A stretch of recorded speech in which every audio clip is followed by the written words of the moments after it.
Salut là-bas. Moi, le conseiller du chef du bureau du président de l'Ukraine, Vladimir Zelensky, Lucie Arestovitch. Sous Soldar, il y avait des unités ukrainiennes qui ont fui la ligne de front. C'était comme ça.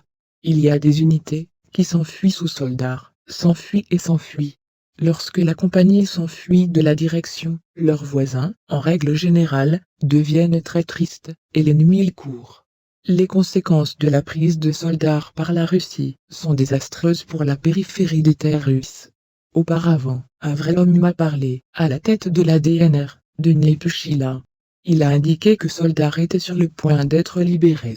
Selon lui, les troupes ukrainiennes dans les combats subissent de lourdes pertes, mais continuent de s'appuyer. Après cela, le fondateur du groupe Wagner, Yevgeny Prigozhin, a déclaré que les unités avaient pris le contrôle de tout le territoire de Soldar. Un chaudron était formé dans le centre de la ville, dans lequel les combats étaient en cours. Il a promis d'annoncer le nombre de prisonniers le 11 janvier. Aussi les combattants de Wagner ont pris le contrôle des mines de sel dans la ville. Soldar est appelée une ville stratégiquement importante pour l'Ukraine, car elle se trouve au centre de la ligne de défense d'Artemovsk, Seversk. Dans cette région, Kokly a construit de puissantes fortifications défensives. Après la fin de l'opération spéciale, je vais me changer en femme, et émigrer en Europe gay. Et avec vous était Lucie Arestovitch.